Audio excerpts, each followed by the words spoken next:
Well, good morning. Welcome back to the Broadcast Retirement Network. I'm Jeff Snyder. This is BRN AM for Monday, June 7th, 2021. And our top story, pending home sales drop in April. Well, joining me now to discuss this and a lot more is Dr. Lawrence Yun. He is Chief Economist at the National Association of Realtors. Lawrence, so great to see you. Thanks so much for joining us on the program this morning. Good morning. Thank you for having me on the show. Yeah, it's great, and really appreciate the effort that you and the team at National Association of Realtors put forth in order to track home sales.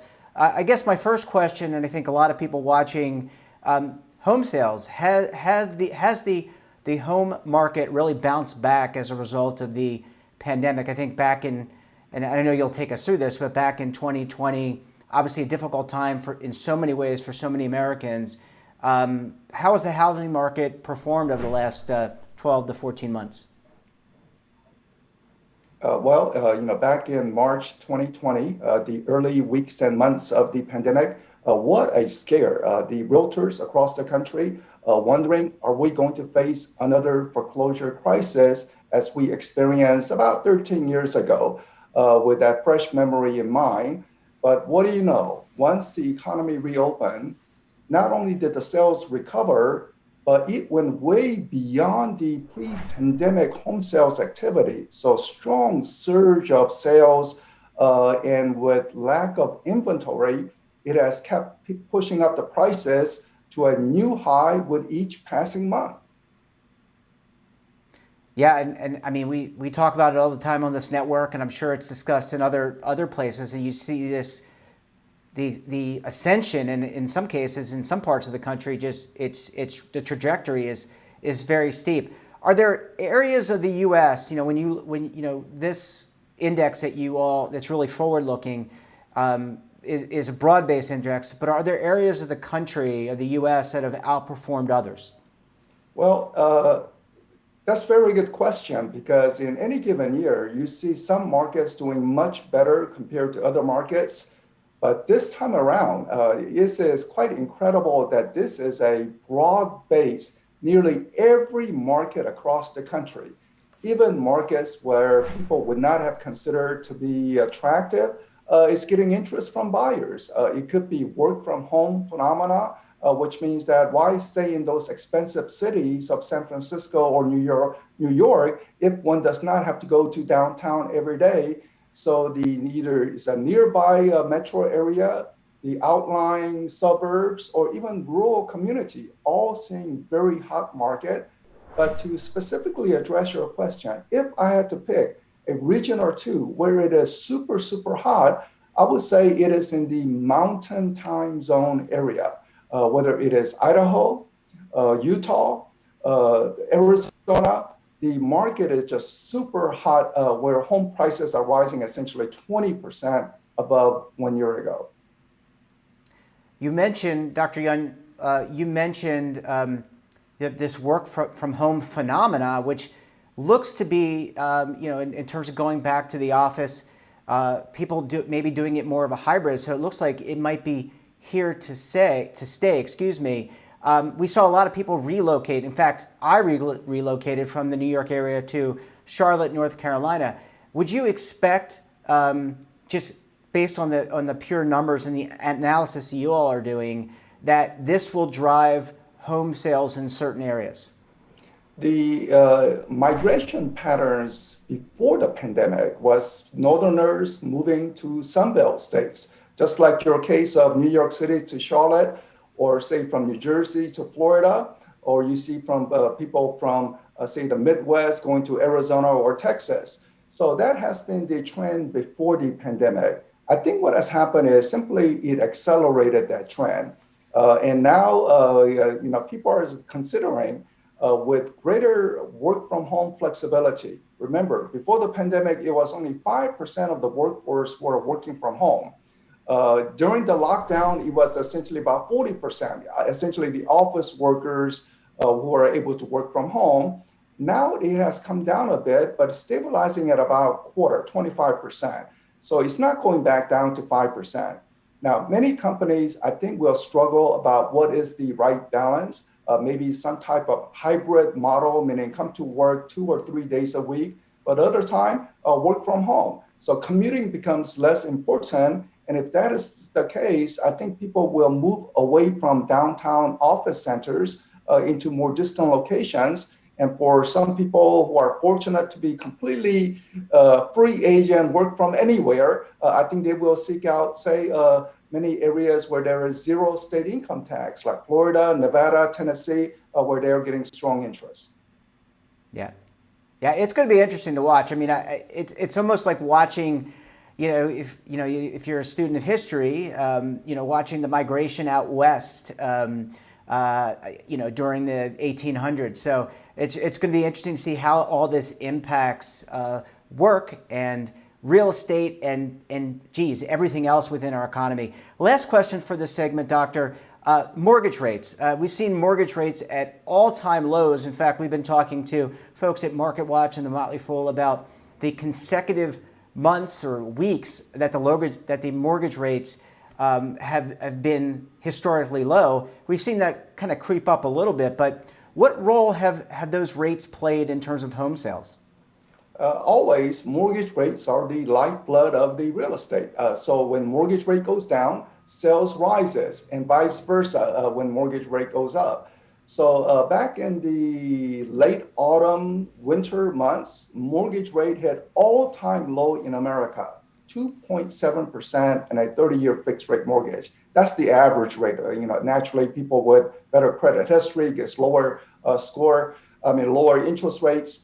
But that was the average of 2.7%, all-time low. And that is one of the key reasons for the surge in home sales. Simply too good to give up. So not only did people refinance, but people are saying, you know what, why don't I get a larger size home? It may be more expensive, but the monthly payment actually could be lower thanks to the lower interest rate. So it played a tremendous important role. But now it is inching higher because we know that deficit financing, stimulus check, it is supporting the economy, but it's not free lunch. So a higher budget deficit means higher pressure on interest rate. So the mortgage rates are following that trend of slight uptick in rates at the moment. Yeah, it's going to be interesting to watch, and interesting to watch not only at the macro level with the Federal Reserve, what they're doing, how that could translate to mortgage rates and what that means to the housing market. Dr. Yun, I need to take a quick break. When we come back, we'll talk more about the housing market, the impact of inventory, things like lumber. You're going to want to stay tuned right here on BRN AM.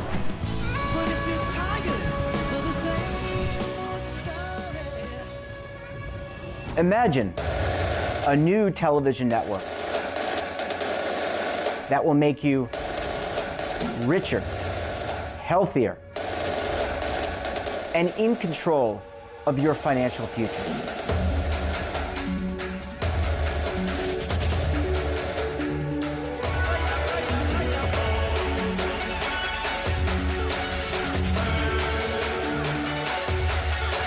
This network is for the policewoman in Nashville, Tennessee, the baker in Dubuque, Iowa, the teacher in Lexington, Kentucky.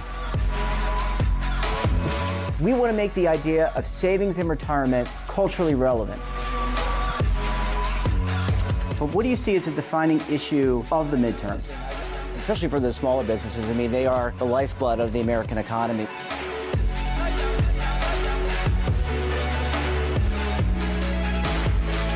Featuring exclusive interviews, current affairs, and docuseries. 33 years old, you retired early. The philosophy is money only matters if it helps you live a life that you love. But you got to start thinking about retirement as soon as you get in. The Broadcast Retirement Network will drive very high engagement with premium partnerships. So this isn't retirement and savings for your parents or grandparents. This is for all Americans. And we're going to change the way you think about money.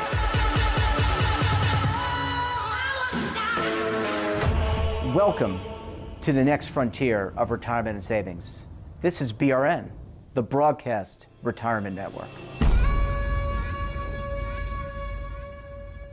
Are you stuck with a low credit score? A credit report and score that's causing you to be denied credit or pay higher interest rates than others for the same things? Then do what Terrence did and call Credit Repaired for your free credit evaluation to help restore your credit. I started thinking about buying a new house, and my score wasn't where I needed it to be. I called and spoke with one of the representatives, and we just had a good conversation, and I liked what he was saying. Just one call for his free credit evaluation was all it took to start back on the track to repairing his credit. I'm seeing the deletions and I'm getting the report, so I know something's being done. It does make a difference to me. All it takes is one call to get started. Credit Repair has given me a second chance to have a better credit score. Don't let a low credit score hold you back another day. Do what Terrence did and make the call for your free credit evaluation. Call 800-819-4152. That's 800-819-4152. Again, 800-819-4152. Welcome back. We're talking to Dr. Lawrence Yun of the National Association of Realtors. Lawrence, thanks so much for staying with us this morning. Well, it's great discussion. Yeah, this is a lot of fun, and I think it's really educational for myself and others who are watching the show. Maybe we're thinking about buying a home. If you're a first-time buyer, certainly some tidbits here. Let's talk about the housing inventory. I want to break it up into two pieces. One, there just doesn't seem to be a lot of housing inventory. That's driving up prices. We've already talked about that. But let's talk about what that means forward-looking, longer term. We expect that to continue, or will builders and other developers be looking to create more product? This spring buying season has been absolutely crazy, if one wants to use that word, in terms of multiple offers becoming quite prevalent. Our national data shows that on a single property, on average, it's getting about 5 offers, which means that one person wins the bid, 4 persons lose out. Some extreme cases like 40 offers, and of course there are some property where it may take some time to find one single buyer. But this is an amazing situation where you are seeing about half of the home being sold above list price. So in the past, when a home seller listed their property, that was the top price where they would steadily try to negotiate down and try to find the common price. But list price has essentially becomes the starting point where now there's an escalation and people are essentially bidding it higher. So exceptionally strong, and it's simply due to the fact that we have too many buyers, multiple offers, but not enough supply. And why come we don't have supply? And one of the reasons is that during the COVID, especially among the elderly population, they were very concerned about their health risk. Why bring in strangers into the house to look at the home where they may accidentally leave behind COVID? So that scare, I think, reduced some of the inventory. But now with the vaccination making progress, perhaps some of the elderly would list the property. The other part is the government program, mortgage forbearance, to give little timeout period for some people who lost jobs. But now that people are finding jobs, they're coming out of the program, and maybe they would consider listing. But the biggest reason on the inventory shortage is that home builders have been underproducing in relation to the US population growth for 13 straight years. We have never seen such a long span of underproduction. And the cumulative effect of underproduction for multiple years is we have housing shortage. So that's where we are today. Let me ask you about some of the supply chain issues. Even if you wanted to build a home and you're going to choose to use lumber, things like that, there are costs associated with some of the materials that people are using, the price of labor. All of that gets factored into, I guess, what a developer, what he or she is thinking about in terms of building a whole community of homes. So the people sign a contract to buy a new home that is constructed. And the builders are facing a sticker shock in terms of lumber prices having tripled or quadrupled depending upon location. And they are freezing as to what do we do? And they communicate with the consumers. And right now, what's the situation is there are so many buyers that builders can easily pass on those costs to the consumers. So somehow the consumers are understanding of the higher material costs, cement, aluminum, everything that goes into it. But the labor is one difficulty. They're having a hard time finding skilled labor, contractors to finish on the home. So there's much delay in terms of completing the home at the moment. and that is reducing some of the supply availability. But I would say that given the recent increases in housing permits and housing starts, which is an early indicator for future home completion, that by late autumn, we may begin to see more meaningful increases in inventory. Doctor, what about first-time buyers? I think that, and correct me if I'm wrong, but if you are an existing homeowner, you maybe have a little bit of an advantage or a lot of an advantage in terms of getting that next home. You have a home to sell, you've got some equity, that can help you in terms of buying a new home. Any thoughts around first-time buyers, the impact to them in particular? There are a lot of younger people looking to start families. Maybe they've moved out to the city. Maybe they want to move to the suburbs, start a family. They want to get a bigger home to do that. Any challenges that you see there? The advantage or disadvantage between existing owners who want to trade up or trade down because they simply sell their home, use the proceed for the down payment. And for the first-time buyers, it is very difficult to scrape up for 5% or 10% down payment. And when the prices rise, it seems like whatever they saved up, the first-time buyers, whatever they saved up becomes not that meaningful given the huge increases in prices. So right now, the advantage is with cash buyers as well as people who are selling their existing property in order to buy the next property. So what is the first-time buyers to do? Well, be on the lookout. It is a competitive market. Set a maximum price given their financial situation. So as people are searching for home, allow for some possible escalation, but do not go beyond maximum.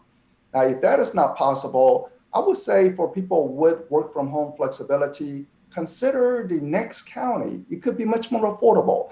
So I think, we may begin to see where we see more dispersion away from, again, metro centers into more smaller towns or the next county where people can get more affordability.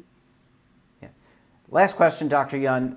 In terms of migration, and I'm not asking you to get into the minds of the people who have moved, but when you're in, for the purposes of your modeling and looking at being forward-looking, do you anticipate that the people who moved out of some of these urban areas or suburban areas, moved to other parts of the United States, that is a permanent migration, or is it a matter of, hey, when things open back up, if I'm living in Boise, Idaho, because I decided to relocate there, I might go back to the city, I might go back to Chicago, I might go somewhere else. I mean, are these migration patterns from your perspective as an economist, are they viewed as permanent or is it more transitory?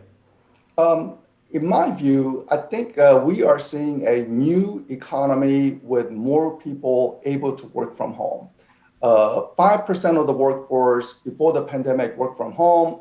Possibly, if we did not have the pandemic, maybe over the next 10 years or 20 years, we see about a quarter of the population working from home over incremental growth. But what the pandemic essentially brought us is simply accelerated all that process into a single year. And fortunately, we did have the high-speed internet available so that office workers could work from home. Imagine if we had a pandemic, say 20 years ago, it would have completely crushed the U.S. economy. But now that we have high-speed internet, something for policymakers to consider, expand the internet access to the rural communities, so that the people who can work from home would consider rural community also as possible more affordable regions to buy a home. But I do believe that we are seeing some permanent shifts. There will be some millennials who just simply like city life, so they want to return to the city life. But I think for many people, especially who are raising the children, the school, all that factors will lead to more quieter communities away from city centers. So I think this is a more of a permanent shift that we should anticipate. Yeah, it's really interesting how events in life can really change your thinking. And I think a lot of people going through COVID maybe had that epiphany, maybe changed their long-term thinking process. Dr. Yun, we're going to leave it there. Really enjoyed talking with you and appreciate the work that you and the National Association of Realtors are doing. Thanks so much for joining us, and we look forward to having you back on the program very soon. I enjoyed it. Thank you for having me. And that wraps up this episode of BRN AM. have a topic of interest, someone you think we should talk to, then drop us a line. And don't forget, for all the information in retirement markets, technology, personal finance, so much more, check out today's edition of our daily newsletter, The Morning Pulse. We're back again tomorrow for another new, exciting, and educational edition of BRN AM. Until then, I'm Jeff Snyder. Stay safe, keep on saving, and don't forget, roll with the changes.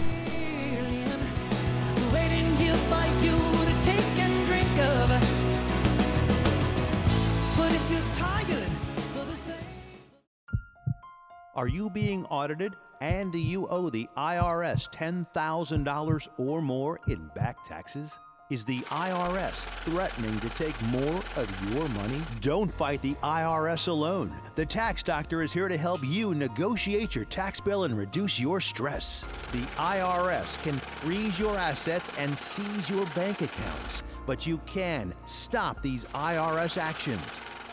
The Tax Doctor will work with you using our years of experience to represent your case to help you get the best resolution under the IRS guidelines.